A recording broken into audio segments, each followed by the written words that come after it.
Hola, hola, perdón. Estaba hablando y no tenía encendido el micrófono. Bueno, como les he indicado, ya en la Edad Media, como pueden ver, ya había ciertos elementos de un Estado que eran importantísimos. Por ejemplo, que teníamos un solo centro de gobierno, un orden jurídico, es decir, leyes propias del Estado y un solo ejército. Entonces, ya aquí había ciertos elementos en la Italia renacentista que nos generaban ya ciertos elementos del Estado. Obviamente que estos elementos han ido evolucionando a lo largo hasta llegar a nuestros días y obviamente ser mucho más un Estado moderno, como lo conocemos actualmente. Entonces, el origen del Estado, entonces el origen de estos estados, existen cuatro teorías muy, bueno, las más importantes, cuatro teorías del origen del Estado. El primero es divino, obviamente es relacionado a la Edad Media porque era creado por Dios, supuestamente, ciudadanos creados por Dios, representados por la iglesia y los reyes, y es un acto de fe, la creación de estos estados. Obviamente, eso se debía a que en la Edad Media muchos de los reyes debían ser coronados por el Papa, debían ser o tener la bendición papal para que sea un estado apegado a la iglesia, apegado a Dios. Es por eso que los obispos siempre estaban coronando reyes o príncipes, etcétera, etcétera, etcétera. Esta corriente obviamente es más propia de la Edad Media. En otra parte en otra teoría tenemos la voluntarista, que era organizados por la voluntad de los hombres. Los hombres se organizaban y obviamente tenían una voluntad de generar cierta seguridad propia y acuerdos comerciales entre sus ciudadanos. Era un pacto social de libre adhesión, en las personas que querían unirse podían unirse, y eran un acuerdo de voluntad, es decir, nosotros nos organizamos entre una comunidad o dos, tres pueblos y formamos un estado, nosotros tenemos nuestro presupuesto, nos cuidamos, y nombramos un representante que es el que nos va a organizar, un rey o un feudo. El histórico, la teoría histórica del origen del Estado, va propiamente relacionada al producto de una necesidad histórica y natural de la necesidad del ser humano de organizar y generar una fuente de poder. Esto, para mi parecer, es una de las más profundas, debido a que, como les había indicado anteriormente, la persona, el ser humano, es un ser social de manera eminente, es decir, es eminentemente social. Una persona no puede estar sin relacionarse con otras personas. Muchas veces, cuando estamos en el año pasado, cuando hemos estado mucho tiempo encerrados en pandemia, ver a las mismas personas, a ver solamente dos, tres personas, las personas empiezan a estresar, porque somos entes sociales por eminencia, y siempre vamos a tratar de relacionar con otras personas. Eh, por eso, esta evolución de relacionarse a llevar a comunidades, de comunidades a feudos, de feudos a pequeños estados, después a organizaciones ya de monarquías, organizaciones de pequeños estados, llevó a generar una nueva corriente de evolución hasta lo que tenemos ahora conformado como un estado. Existe otra teoría que es la organista, que dice que la organización es por propia voluntad. Es decir, simplemente agarramos las personas y nos organizamos y de acuerdo y colocamos nuestras propias leyes. Es decir, somos un grupo de personas que queremos conformar un Estado, nos organizamos, decimos tú vas a hacer tal cosa, tú vas a hacer tal cosa, tú vas a hacer tal cosa, y generamos nuestras propias leyes. Obviamente, esto es un nivel básico del origen del Estado, ¿no es cierto? Si se dan cuenta, es un origen muy básico del nivel del Estado. Ahora hacemos lo mismo, estamos organizados, tenemos gobierno, tenemos ciertas instituciones, pero al crecer la población, crecen las necesidades de administración.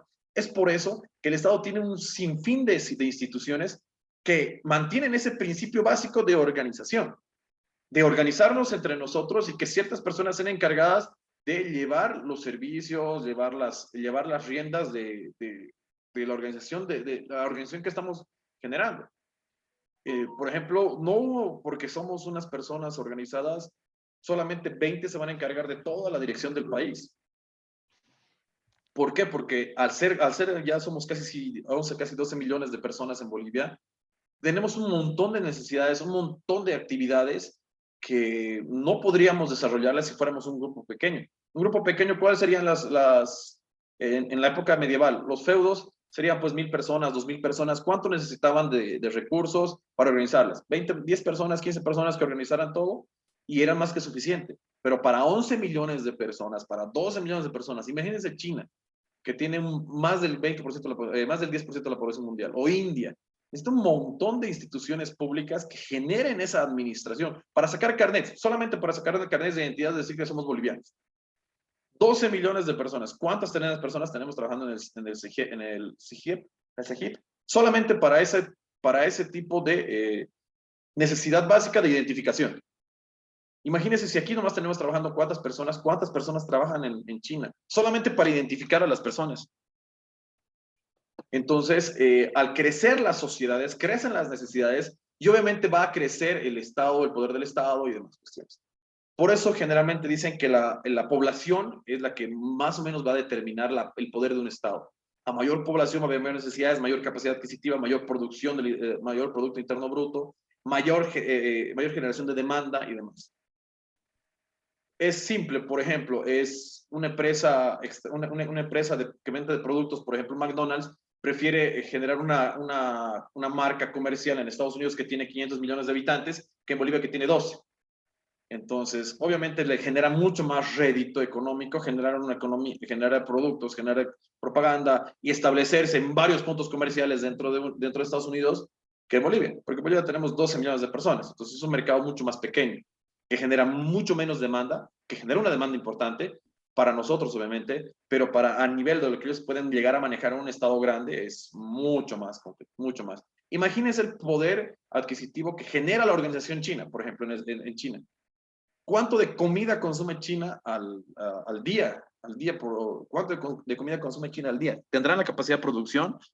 ¿De dónde deben comprar todo tipo de productos? Entonces, todas esas necesidades van generándose y evolucionan el Estado. Muy bien, hasta aquí, ¿alguien tiene alguna duda? Que esto ya es netamente lo que es el estudio del Estado, ya a un nivel de historia, ¿no es cierto? Hemos llegado desde lo primero hasta ahorita. ¿Alguien tiene alguna pregunta? Si no hay preguntas, empiezo a preguntar yo, ¿no? Si no hay dudas, empiezo a preguntar yo y es mucho más fácil y más práctico. Bueno, a ver, vamos a empezar con Fortune. Órdenes de este. A ver, empecemos con cómo empieza la historia del Estado.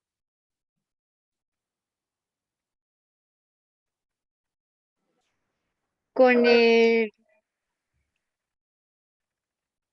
con la comunidad primitiva, señor. Exacto, muy bien, con la necesidad de organizarse una comunidad primitiva, exacto, las comunidades primitivas. Las comunidades También primitivas. podemos decir que empieza con el poder político,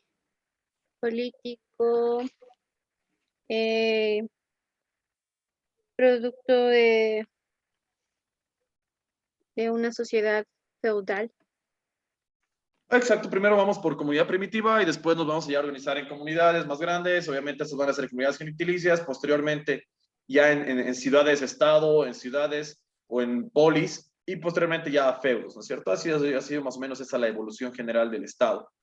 Como les he indicado, en la Edad Moderna era Grecia en las polis y en Roma en las civitas y también la Res República, que eran netamente ciudades-estado. Y posterior a estas, recién empezaron a desarrollarse lo que conocemos como estados modernos. ¿Ok? Como les he dicho, el Estado en la Edad Media era netamente la propiedad del suelo, es decir, el que tenía la propiedad del suelo era el que generaba un Estado o un feudo. A ver, Alférez Lema, ¿alguna característica especial del Estado en la Edad Media?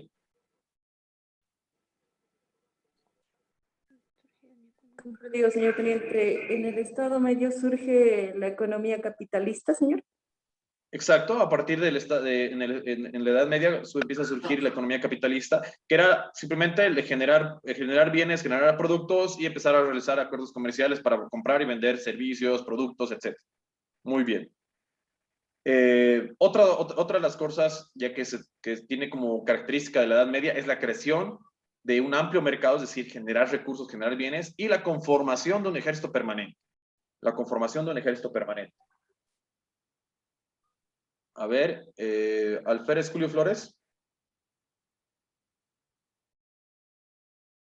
Firme, señor teniente. A ver, háblenos del Estado en la época renacentista. Comprendido, señor teniente. Indicó, señor, que en el Estado, en la época renacentista, se crea lo que es un solo, se unifica, señor, un solo gobierno, a la misma vez un solo orden jurídico y con su ejército, señor.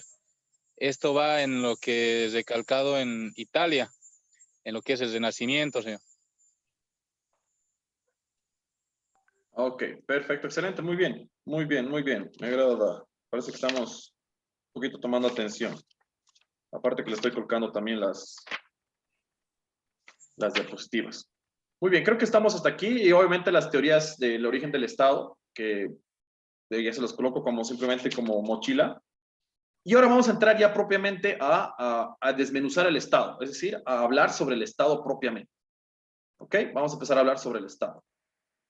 Elementos de un Estado. Habíamos hablado en el anterior tema que habían 4 elementos importantes de un Estado. Era la población, el territorio, el gobierno y un elemento cuarto que eran, algunos autores lo consideraban la soberanía. Ustedes van a buscar a muchos autores, inclusive en el texto que ustedes tienen de consulta de la Nación Almirante Hans Pinto Romandú, solamente toma tres elementos del Estado, que son la población, territorio y gobierno. Sin embargo, estos 3 están íntimamente relacionados con la soberanía. La soberanía en los autores más modernos la consideran como un cuarto elemento del Estado. ¿Por qué? Porque puede haber población, territorio y gobierno, pero sin soberanía no va a haber un Estado como tal. Y eso se lo vamos a indicar más adelante, en las formas de ejercer la soberanía. Principalmente vamos a empezar a hablar ahora y a desmenuzar cada uno de estos elementos. Empecemos por el territorio, vamos a hablar lo que dice el profesor Lucio Moreno, que sostiene que el Estado tiene elementos modales y esenciales. Obviamente los esenciales, como ya hemos indicado, o los principales son el territorio, población y gobierno. El Estado es una institución jurídico-política. ¿A qué me refiero con esto? Es una institución jurídica establecida sobre un territorio y provista de un poder llamado soberanía. Es decir, el ejercicio del poder dentro de un territorio se llama soberanía. Ahí vamos viendo la relación entre territorio y soberanía. Este territorio obviamente tiene límites. Tiene límites que vamos a llevar más adelante. ¿Qué tipo de límites tiene este territorio? Y este territorio es un elemento necesario para la subsistencia del Estado. El mismo, obviamente, se individualiza geográficamente, es la base física del Estado como su marco de competencia legal. Es decir, que yo puedo ejercer competencia legal como autoridad, como gobierno dentro de un territorio, solamente dentro de los límites geográficos que establece el territorio. Ahora, ¿qué tipo de límites geográficos puede tener el territorio? El territorio no solamente es la superficie, es el subsuelo, el espacio aéreo, el territorio marítimo, que ya más adelante vamos a llevar de acuerdo al derecho del mar, los tipos de soberanías que existen dentro hasta dónde llega el alcance de la soberanía en el espacio marítimo o los espacios marítimos. Según Louis Buechmann, en su libro del Pensamiento Político Medieval y Orígenes del Derecho Internacional, indica que no es posible hablar del Estado mientras no se haya formado sobre un territorio perfectamente delimitado. Vamos a hablar un poquito de historia de nuestros territorios, por ejemplo, del territorio boliviano. Las naciones de Sudamérica nacen en su vida independiente por lo que conocemos como el iutis possedientes iuris. Lo que poseías, poseerás. El uti possidetis, ita possidetis. Que su traducción denota el como posees, seguirás poseyendo. Por ejemplo, Bolivia no existía. Bolivia en la época de lo que se denomina la época de la colonia, no existía. Como tal, Bolivia no existía. Existía lo que eran los virreinatos. Pero al desmembrarse los virreinatos y empezar a ser soberanos, empezamos a determinar países por intendencias. En el caso de nosotros era la Real Audiencia de Charcas. La Real Audiencia de Charcas tenía un territorio, una jurisdicción. Sin embargo, no estaba plenamente delimitado. Por eso, al nacer a la vida independiente, en los mapas de Bolivia aparece el Chaco Boreal como parte de Bolivia y en los mapas de Paraguay aparece también el Chaco Boreal como parte de ellos. Entonces no había una frontera delimitada. De igual manera, Chile no tenía una frontera, una intendencia, y no tenía tampoco un territorio plenamente delimitado. Sin embargo, así los países latinoamericanos nacemos a la vida independiente. Y a partir de varios conflictos, empezamos a delimitar nuestro territorio. Muchos dicen, no, que hemos perdido muchas de las guerras y hemos perdido bastante el territorio. A mi punto de vista, sí, hemos perdido ciertos accesos, por ejemplo, acceso al mar, a la provincia o el departamento del litoral. Sin embargo, en otros aspectos también hemos delimitado, en realidad al final hemos delimitado nuestras fronteras. Con nuestros conflictos bélicos hemos delimitado nuestras fronteras, porque visto del exterior, a ver, ustedes pónganse visto del exterior, no como bolivianos, visto del exterior, visto de la Virreinato de la Plata, Virreinato del Perú, un grupo que vivía en otra parte, en una provincia, agarra y dice, no, vamos a ser independientes, nos liberamos y queremos ser independientes. Y este va a ser nuestro territorio. Yo, siendo del Virreinato del Perú, dice, no, pero este era mío. ¿Por qué quieren ser ustedes? No, mi territorio está aquí. Si ustedes quieren ser libres, son aquí, hay solamente esta parte. Lo mismo decían los de la Argentina.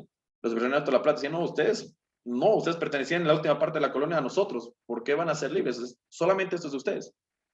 Y así es como empezamos a generar, a actualizar nuestro territorio hasta lo que tenemos actualmente ahora. Antes no estaban plenamente definidas las fronteras, ahora sí. Tenemos gran parte de la frontera plenamente delimitada. Existen ciertos espacios que todavía falta delimitar de manera tácita. Obviamente sí tenemos coordenadas así, pero no hay, después más adelante voy a hablar cómo se establece una frontera o un límite territorial plenamente identificado, y obviamente debe ser de mutuo acuerdo mediante un tratado. Vamos a hablar ahora de la población. La población para mí aparte, después del territorio, es el elemento importante y el que genera la necesidad de organización del Estado. La población es netamente es netamente el elemento por el cual el Estado es un Estado. Por eso es un elemento esencial del Estado, porque al existir la necesidad de organización, a la necesidad de representación, a la necesidad de generar servicios, bienes, productos, organizaciones, etcétera, etcétera, etcétera, es que las personas empiezan a generar y a modernizar y a organizar y evolucionar lo que conocemos hoy como un Estado moderno. Esta población en Bolivia nosotros la conocemos tenemos el gentilicio de bolivianos. Sin embargo, existen, no por el hecho de discriminación, pero existen categorías de bolivianos. Por ejemplo, somos los bolivianos de origen, que somos bolivianos que tenemos la nacionalidad boliviana por nacimiento, es decir, hemos nacido dentro del territorio boliviano. Y existen otras formas de adquirir la nacionalidad boliviana. Por ejemplo, de padres bolivianos, que uno haya nacido en el extranjero pero tenga padres bolivianos, puede adquirir la nacionalidad boliviana. Ciertas personas que trabajan bastante tiempo ya en Bolivia pueden adquirir la nacionalidad boliviana. Nuestra Constitución establece dos tipos de formas de adquirir la nacionalidad boliviana. De nacimiento, es decir, por origen de nacimiento, o de manera adquisitiva, adquirir la nacionalidad boliviana. Ese va a ser un pequeño trabajo que se los voy a colocar en la plataforma de Moodle, de las formas de adquirir la nacionalidad boliviana y cómo éstas se pueden desarrollar. Y en qué nos interesa a nosotros aprender esta clasificación de la población. Como tercer elemento importante del gobierno, del Estado, tenemos al gobierno. El gobierno es eminentemente el producto de la organización de la población. Para mí ese es el concepto claro de lo que es el gobierno. Es el producto de la organización de la población que no ha resultado más que en la acción de las personas para administrar y conducir su Estado. Obviamente, para ser tal este gobierno debe ser estable y capaz de cumplir con sus obligaciones, no solamente en el ámbito nacional, sino también en el ámbito internacional. Obviamente, el bien común es el fin del gobierno, es decir, que sus pobladores, la población, viva bien, tenga acceso a ciertos servicios, pueda generar trabajo, puede generar empleo, puede generar divisas, puede generar, etcétera, etcétera. Es decir, ese es el fin del gobierno. Generar en la población las condiciones para que ésta viva bien. Obviamente mediante la administración de recursos y demás, y demás, y demás. Porque al final la población, mediante la constitución política de un Estado, es la que le da al gobierno el poder para realizar la administración del Estado, la administración y conducción del Estado para el bien de las mismas personas.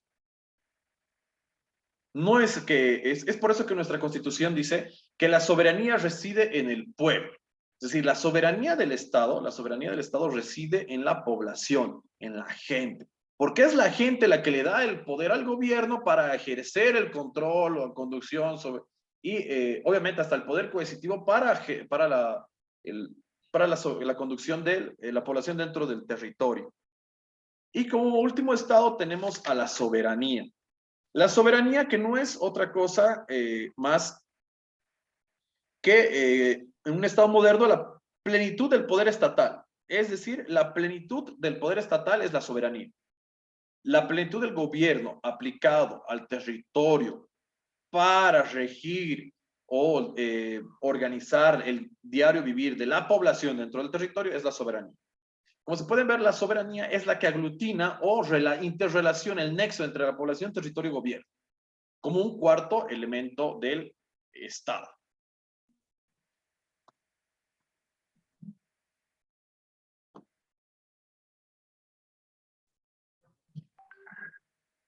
El Estado indica en toda su plenitud el poder estatal, sujeto único y exclusivo de la política. El Estado moderno, al ser eminentemente soberano, es jurídicamente autónomo. ¿A qué nos vamos con esto? Al ser soberano, es decir, al poder ejercer la autodeterminación de la población mediante, obviamente, sus leyes, es jurídicamente autónomo y no le rinde cuentas más que a sus propias leyes.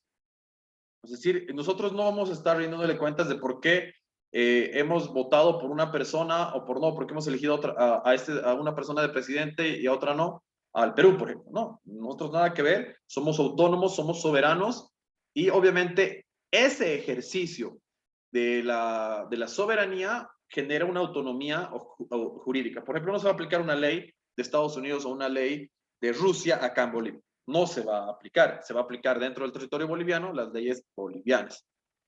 Obviamente, existen ciertos convenios internacionales, como les había indicado, la relación entre el derecho internacional y derecho interno, que va a permitir que ciertas normas internacionales por las cuales el Estado boliviano se ha obligado de manera voluntaria, se pueden aplicar dentro del territorio nacional. Claro ejemplo de esta son los derechos humanos. La soberanía en la actualidad, la palabra soberanía consta de tres aspectos importantes o tres aspectos fundamentales. Lo externo, lo interno y territorial. En lo externo, la soberanía afirma que en lo externo, el derecho del Estado en la libre determinación de relacionarse con otros estados o entidades u organismos, sin que medie el control, restricción por parte de otro Estado. Si un Estado no me puede decir, yo firmo un acuerdo comercial con el Perú, no puede venir a decirme Chile, no, porque estás firmando con el Perú un acuerdo comercial. No. Al haber una libre determinación de relacionarse, uno ejerce soberanía, ejerce la soberanía de cómo es como Estado. De igual manera, en lo interno, consiste en el derecho o competencia exclusiva del Estado para determinar el carácter de sus instituciones, asegurar y proveer lo necesario para su funcionamiento, así como el promulgar leyes y asegurar su respeto.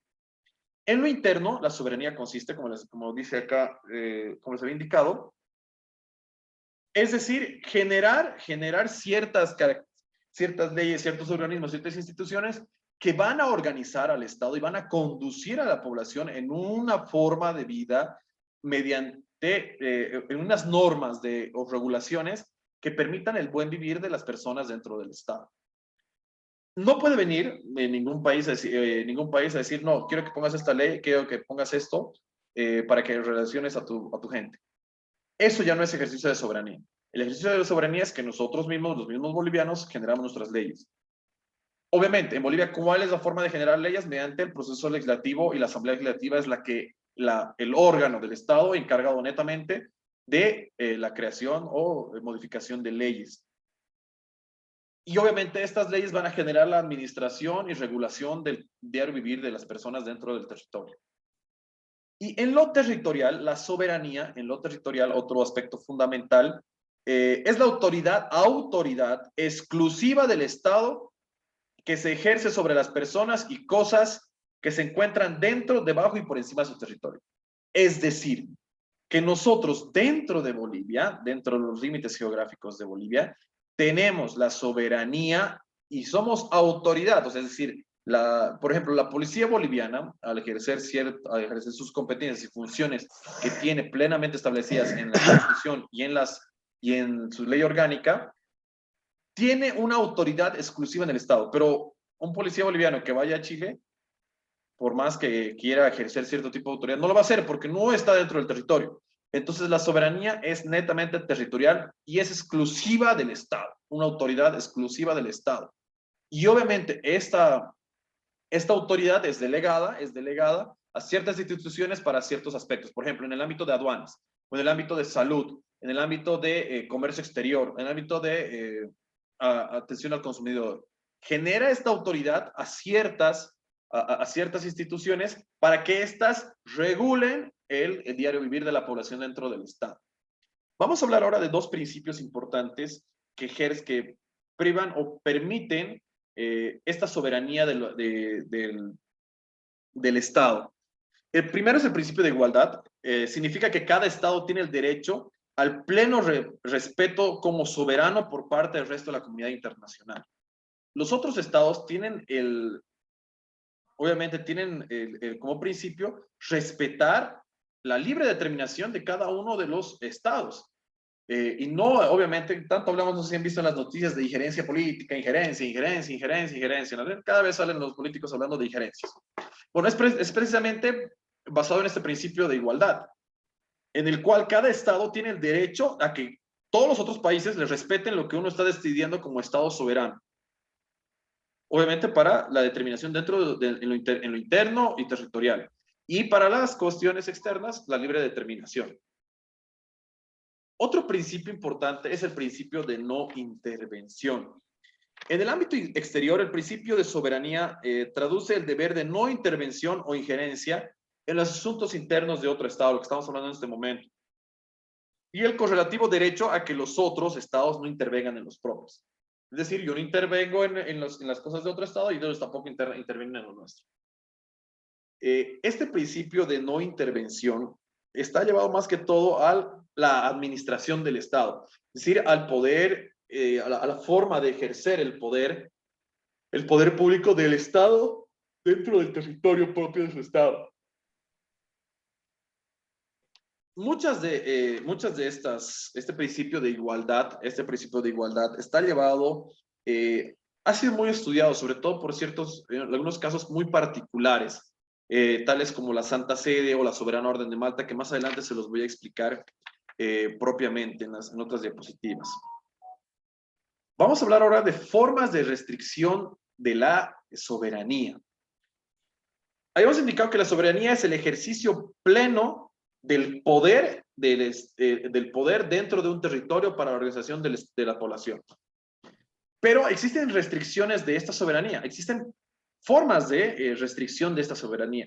Si bien la soberanía no es indivisible, no se puede dividir la soberanía, o sea, no se puede dividir la soberanía. No obstante, existen estados que no la ejercen plenamente en determinados periodos de su desarrollo o por estar en dependencia relativa con otros, motivos políticos, económicos, etcétera, etcétera, etcétera. Tales restricciones se producen a través de cuatro formas de restricción de la soberanía. El primero, que si bien ya no se ocupa, es el vasallaje. Es la forma que dominó durante la Edad Media, como habíamos explicado anteriormente. Es una práctica de la época feudal que representaba una jerarquía de tierras, personas y obligaciones recíprocas entre el Estado soberano y el Estado vasallo. Por ejemplo, Inglaterra, el Reino Unido tenía el Reino Unido tenía el rey, obviamente, el rey de Inglaterra, y tenían varios estados pequeños alrededor, que eran sus vasallos, estados vasallos, que obviamente después conformaron ya netamente Inglaterra. Sin embargo, esos estados más pequeños dependían militarmente para ayuda militar, tributos, a cambio de que el soberano, el rey, obviamente, generara seguridad, protección militar y diplomática para esos estados pequeños vasallos, que obviamente después conformaron un estado unitario. Esta primera forma de restricción es la soberanía, es decir, yo me voy a basar bajo las leyes del estado más grande, ellos me van a cuidar, me van a dar protección militar y diplomática. Eso era prácticamente el vasallaje. El protectorado es un régimen en el cual el Estado pierde sus competencias, el Estado protegido pierde sus competencias. Es una forma en la que el Estado deja la dirección de sus relaciones internacionales a favor de otro Estado. Como formas de este protectorado, hay unos que se dieron en Japón y Corea en 1900. Obviamente Gran Bretaña también, el ejercicio del protectorado ejercido sobre Egipto, que lo ejerció unilateralmente a partir en diciembre de 1922.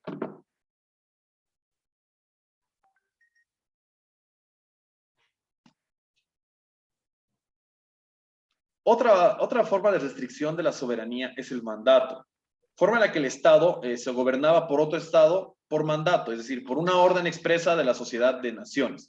La Sociedad de Naciones, obviamente que sabemos que es la precursora o la antecesora de la Organización de Naciones Unidas, y esta, en ciertos aspectos o ciertas condiciones muy especiales, mandaba a una nación o varias naciones a gobernar otro estado que obviamente no tenía las condiciones de autogobernarse o pasaban otras situaciones. Esto pasó con el plan de partición de Palestina, entre otros. Estos ejemplos va a ser un trabajo también que van a sacarme una forma de restricción de casta y un ejemplo de cada uno de estos, de vasallaje, de protectorado, mandato y fideicomiso internacional.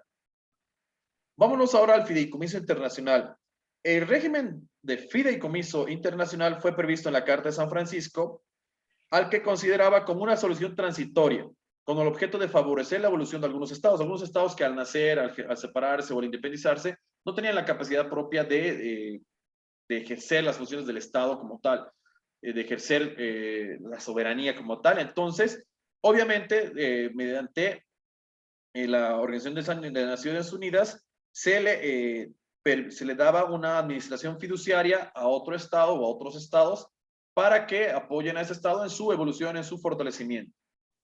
Esta es como la nueva forma de lo que era el mandato. El mandato era la Sociedad de Naciones y el fideicomiso internacional nace con la Organización de Naciones Unidas. Un ejemplo claro de esto es el fideicomiso francés en Togo o la fiduciaria francesa en Togo. ¿Alguna duda hasta acá? ¿Alguna duda? Solicito puede repetir, señor, la forma de soberanía fideicomiso internacional, señor. Ya, no es una forma de soberanía, es una forma de restricción de la soberanía. Esta forma de restricción de la soberanía es la misma que el mandato, solamente que el mandato, como les he indicado, nace con la Sociedad de Naciones y el Fideicomiso Internacional con la Organización de Naciones Unidas. Ambas generan por la organización, por la Sociedad de Naciones o la ONU actualmente, un mandato, una orden, una autorización de las Naciones Unidas para que un estado o varios estados administren de manera fiduciaria a otro estado que está en crecimiento, en nacimiento, que no puede hacerlo de manera propia. Entonces, por ejemplo, Togo tenía un régimen de administración francesa y cobró recién su independencia el 27 de abril de 1960. Recién Togo se liberó, ya era un estado fuerte, ya tenía las condiciones, entonces ya la Organización de Naciones Unidas le quitó el fideicomiso a Francia.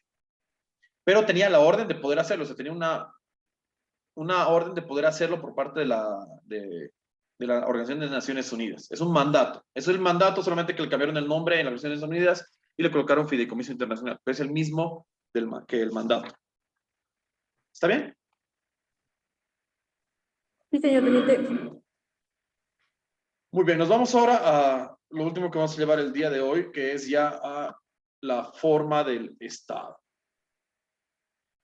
A las formas del Estado. El Estado, existen dos tipos de Estados, no hay más, dos tipos de Estados.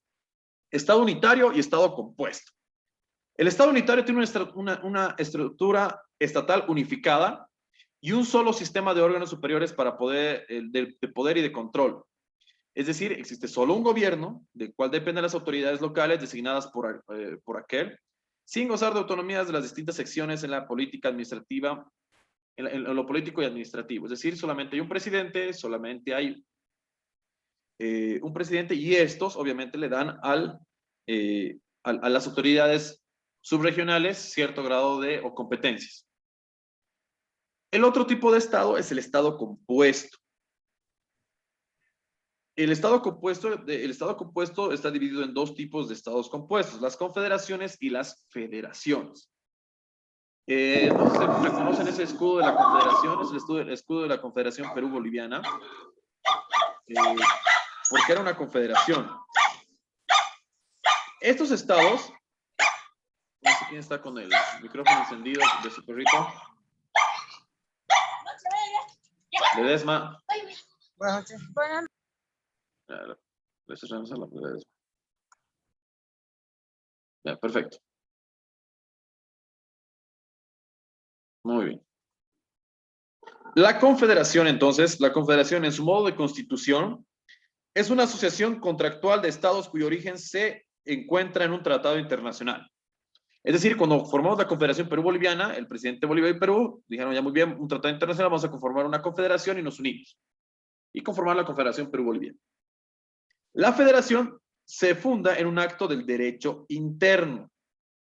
Es decir, cuando varios estados quieren unirse, como pasa en los estados mexicanos o Estados Unidos, varios estados pequeños se quieren unir, entonces ellos crean una ley, nos vamos a unir entre todos, y eso es lo que genera una federación. En el modo de constitución, la diferencia. En el modo de organización, los estados, en el caso de la confederación, los estados actúan por sí mismos, es decir, siguen siendo países independientes. En cambio, en la federación se funda en un acto del derecho interno, es decir, cada pequeño estado se funda internamente, pero también tiene una organización macro que aglutina a todos. Y en la determinación de su soberanía, los estados conservan su soberanía en la confederación. Sin embargo, en la federación se genera un estado soberano con capacidad de determinar su competencia. Es decir, los estados le dan la competencia al estado, los estados pequeños le dan la competencia al estado grande para que este genere la administración general del estado. Es lo que pasa, por ejemplo, en Estados Unidos, a diferencia de lo que pasa, por ejemplo, en Bolivia. Vamos a hacer una rápida diferencia. En Bolivia nosotros somos un estado unitario. Al ser un estado unitario, obviamente que tenemos autonomías, tenemos un régimen de autonomías, y si bien elegimos cada uno de los gobernadores de los departamentos, estos tienen competencias, es decir, el estado se creó como tal desde arriba y el estado le da competencias a los pequeños, a los organismos territoriales autónomos. Al final el estado, el grande, es el que administra el estado como tal, las cosas importantes del estado. Sin embargo, en el caso de la confederación o federación, particularmente la federación, como es en Estados Unidos, los estados pequeños, cada uno es independiente, cada uno genera sus propias condiciones, y estos, al unirse, le dan ciertas competencias al estado. No sé si me entienden. En un estado unitario, como tenemos en Bolivia, el estado central le da las competencias a los gobiernos subregionales. Sin embargo, en una federación, los subregionales, es decir, los pequeños, le dan las competencias al estado o organización federal. En este caso, la organización federal, por ejemplo, no sé si han escuchado en muchas de las películas de Estados Unidos, siempre dicen, no, es un delito federal. No, es un delito simplemente, es un delito estatal. Los delitos estatales están marcados porque cada estado tiene ciertas leyes. O sea, cada estado tiene su gobierno legislativo, tiene su parte legislativa, tiene su parte ejecutiva, y estos tienen sus propias leyes y se regulan bajo sus propias leyes. Sin embargo, existen delitos que transgreden esas a nivel federal, es decir, todos los estados que se han unido transgreden esa federación y por tanto son considerados delitos federales. Y obviamente al generarle competencias al gobierno federal, le permiten generar ciertas instituciones que son de carácter gubernamental y obviamente tienen jurisdicción en toda la federación. Muy bien, hasta aquí, ¿alguna duda?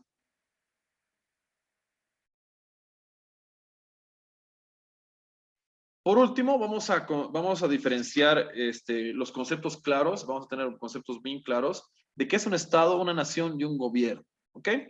El Estado y nación se emplean muchas veces como sinónimos dentro de una terminología. Sin embargo, una nación puede estar repartida en varios estados. Recíprocamente, un estado puede contener varias naciones.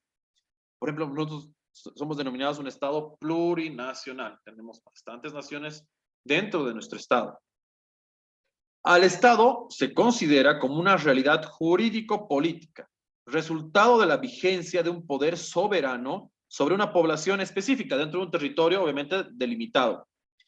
Existe paralelismo entre los términos de Estado y Nación, más no una identificación. El primero abarca un tema jurídico, es decir, el Estado es jurídicamente una realidad y la nación es más social, es más un término sociológico y no así un jurídico como el Estado. Nación, ¿qué es una nación? Es aquella comunidad social y cultural que, aunque carente de un territorio, o puede tener un cierto límite territorial, pero no es ejercido de manera soberana, mantiene una fuerte cohesión social. Por ejemplo, la nación aymara, ¿no? Si bien no está repartida dentro, no es todo Bolivia, no tiene un territorio plenamente definido con soberanía y autodeterminación, pero sí existe un grupo de personas, una única comunidad social que tiene esa cohesión social y cultural. Como entidad sociológica, la nación no se identifica con el Estado. El Estado sí es un promotor de relaciones internacionales, el Estado se puede relacionar, por eso hemos decidido que el Estado es el sujeto principal del derecho internacional. Sin embargo, una nación no tiene ese tipo de, una nación no tiene ese vehículo promotor, no tiene esa capacidad de generar relaciones internacionales. Se debe tener presente que pueblo y nación son términos usados indistintamente en el lenguaje. Ambos pueden dar lugar a confusión. El primero es un concepto que atribuye a la unidad de la voluntad y soberanía de un conglomerado social, es decir, el pueblo. Y su uso conceptual es más que todo político, ¿no? Dicen, no, el pueblo, el pueblo, el pueblo. Que en realidad estamos hablando de la nación. Y el segundo, obviamente, carece de su subjetividad jurídica. O sea, la nación no es jurídica, no es un elemento jurídico. Más es considerado una unidad, o sea, es una sociedad, es la unión de la sociedad, una nación. Lo jurídico, plenamente hablando, hablamos de un Estado que tiene ciertos elementos para ser considerado como un Estado. Y por último, ¿qué es el gobierno? El gobierno, más allá de ser representado solamente por el presidente y demás cuestiones, el gobierno es el poder ejercido. En este caso, el poder ejercido, los poderes del Estado, o sea, los poderes que ya no se llaman en nuestra Constitución poderes, sino se llaman órganos, pero igual tienen las mismas funciones. Nosotros tenemos 4 órganos, que es el judicial, el legislativo, el ejecutivo y el electoral. Estos órganos como tal son el poder y obviamente representan el gobierno del Estado boliviano. Por tanto, es considerado como gobierno. Más allá de representar el poder ejecutivo, de entenderse como el conjunto de instituciones políticas que se concretan para el funcionamiento cotidiano del Estado. Eso es el gobierno. Muy bien, esas son las diferencias de los conceptos entre Estado, que es un concepto jurídico, nación, un concepto social, y gobierno, que es el poder ejercido dentro del Estado. Y por último nos vamos al dominio territorial del Estado, que no es otra cosa más que el poder que ejerce por soberanía sobre su territorio. El Estado tiene un dominio territorial, tiene territorio, se ha indicado, y va a ejercer un dominio, va a ejercer mediante sus instituciones el dominio por soberanía sobre su territorio. Este dominio tiene ciertos alcances que pueden ser geográficos. Ese alcance geográfico tiene límites que pueden ser naturales y artificiales. Existen límites del espacio aéreo, marítimo, fluvial, los artificiales pueden ser generados, los límites naturales, todas estas limitaciones o límites del dominio territorial lo vamos a empezar a llevar a partir de la próxima clase, ya entrando a lo que son los límites, las fronteras, los límites artificiales naturales y al derecho internacional como tal, que genera, al derecho internacional derecho del mar, que genera los límites de un estado o de los límites naturales dentro del océano. Ya le va a hablar para que juegue con él. Decite que. Vida, Y le volvemos a apagar a Ledesma su micrófono porque no sé dónde está. Muy bien, ¿alguna pregunta hasta acá de los señores oficiales?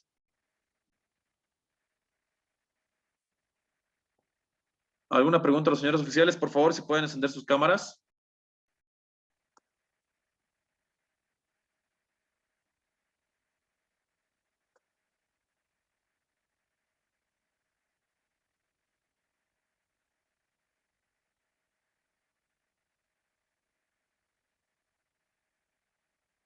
Un, dos, tres, cuatro, cinco, seis, siete, ocho, nueve, 10, 12. 11 personas a bordo. Por favor, ahí les resta encender sus cámaras. Tengo que sacar el screen para mandar al grupo de los docentes del curso básico a distancia.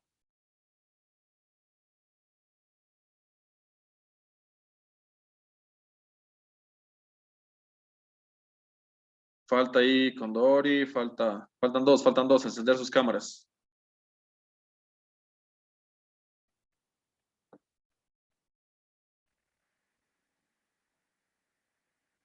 Bueno, están preguntando por mi número telefónico. Está en la presentación, pero ahí les paso mi número telefónico.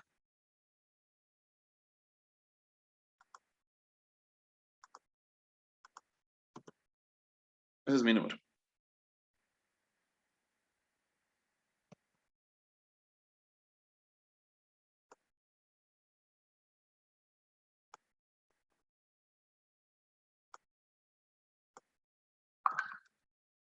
Un segundo, voy a sacar el screen.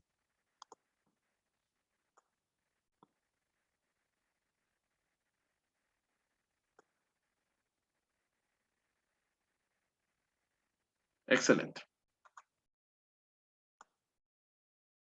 Muy bien, para reforzar lo que habíamos llevado sobre los elementos del Estado, para reforzar un poquito los elementos del Estado, vamos a ver un pequeño videito. Un pequeño videito de 2 minutos. Para que ya vayamos finalizando ya lo que es la clase del día de hoy. Estamos casi en hora. Para que vayamos finalizando lo que es la clase del día de hoy. A ver, ¿dónde está el video? Aquí está.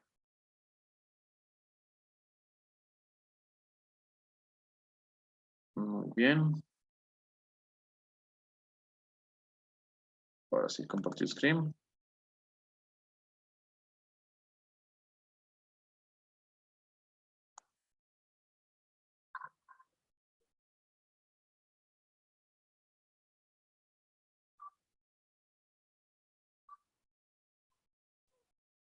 Señor, no se escucha nada.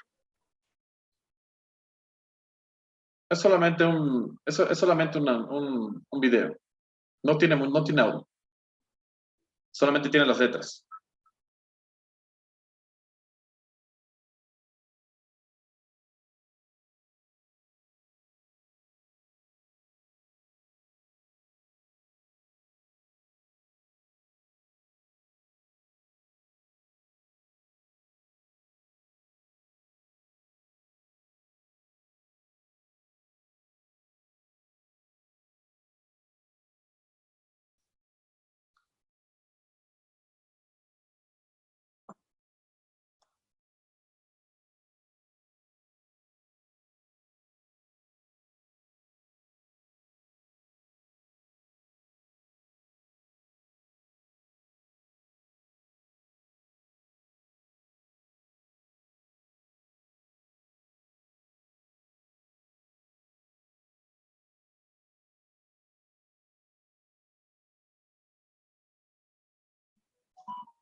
Listo. Hemos reforzado, creo, ya con eso. Se dan cuenta, ya tenemos claro, creo que todo el mundo tiene claro cuáles son los elementos del Estado. Y por qué el Estado es el sujeto del derecho, el principal sujeto del derecho internacional. A partir de la próxima clase vamos a entrar a límites, a lo que es ya propiamente el derecho internacional marítimo, o el derecho marítimo, que ya es el meollo o es lo fuerte de esta materia. Así que les voy a pedir a sus camaradas, por favor, que les hablen a sus camaradas y les digan que no se pierdan porque es mucha explicación. Eso ya sí es bastante explicación y necesitan tener esa explicación para poder, obviamente que pueden verla por 20 videos en YouTube, pero siempre es mejor estar en clase. La próxima clase de aquí a 2 semanas voy a habilitar, por si acaso, con esto estamos finalizando el tema 2, voy a habilitar hasta el día domingo todos los trabajos. El tema 1, el examen del tema 1, el examen del tema 2, los trabajos que voy a subir del tema 2, los voy a habilitar netamente hasta la próxima clase, es decir, los voy a habilitar por 2 semanas para que los oficiales puedan realizar, puedan completar y estar a la par con todo el resto. Después de esto ya no hay más habilitaciones, ¿ok? Ya no hay más habilitaciones de ningún tipo. Y bueno, ya cada oficial ya se atiene obviamente a la nota que va a conllevar no haber hecho ningún tipo de trabajo de dos temas, de los 5 que tiene este curso, que como pueden ver es prácticamente la mitad. He tratado de un poco acelerar y correr un poco en estos 2 primeros temas, porque en realidad esto es el preámbulo, ¿no? Ahora lo que vamos a llevar a continuación, que es el derecho del mar, que son los espacios marítimos y la delimitación de los espacios marítimos, es lo principal y es donde van realmente a trabajar, así que vayan preparándose a darse un poquito de tiempo. No les he molestado con muchos trabajos, con muchas actividades, porque obviamente era más que todo para que vayan entrando en ritmo. Pero ahora sí, con el siguiente tema, que es la próxima clase, sí les voy a dar bastante de análisis, bastante de lectura, y ahí es donde tienen que empezar a trabajar y a leer sobre todo. Esto es leyendo, simplemente es leyendo. Bueno, hasta aquí conmigo. Si tienen alguna pregunta, alguna duda, algo que quieran comentar, tal vez. Les dejo el micrófono abierto.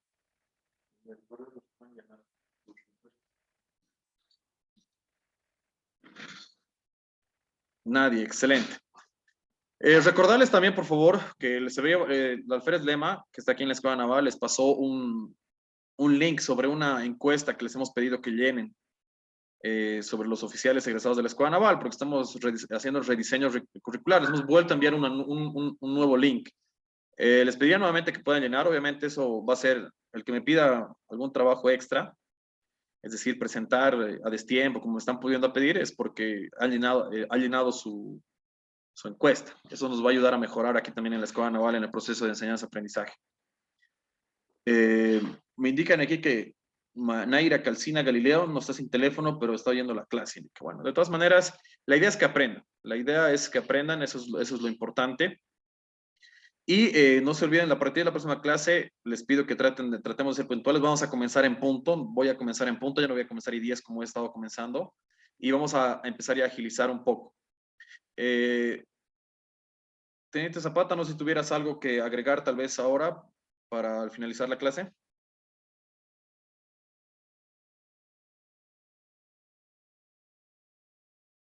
¿Estás ahí, Carlos? Sí, señor, estoy con un poco de problemas de audio en la computadora, pero no tendría ninguna otra disposición, señor. Ya, perfecto. Muy bien, entonces, recomendables nuevamente, vamos a terminar hoy, les voy a arreglar 5 minutos, entonces, la próxima semana, nos vemos de aquí a 2 semanas. Tienen estas 2 semanas, hasta el día domingo voy a subir yo todos los trabajos, todas las investigaciones que tienen que hacer y los foros que tienen que hacer para la próxima clase. Van a estar habilitados hasta las 6 de la tarde del subsiguiente jueves. Es decir, 1 hora antes de que comience las clases. Les pido que se tomen el tiempo para realizar los trabajos y comuniquen a sus camaradas que los hagan. Sé que algunos están navegando, sé que algunos están en todo tipo de actividades, pero todos estamos con mucho trabajo, en todas las unidades, y hay que darse el tiempo para realizar los trabajos. Nada más, nuevamente desearles unas 2 buenas semanas para que realicen, lean mucho, traten de leer su libro base y les voy a empezar a pasar unos cuantos libros también en la plataforma para que empiecen a empezar a culturizar su lenguaje y empecemos a hablar con propiedad ya netamente del derecho internacional. no quiero escuchar a nadie hablando ya cuestiones raras sobre derecho internacional. Ya saben qué es el derecho internacional, saben qué es un Estado, cómo está conformado, cómo se relaciona, qué es un organismo, qué es una organización internacional, qué es un organismo internacional. Entonces ya tenemos que empezar a hablar con más propiedad. ¿Ok? Bueno, buen viento, buena mar, que descansen, muy buenas noches. Hasta luego. Hasta luego, señor teniente. Hasta luego, Hasta luego, señor teniente. teniente.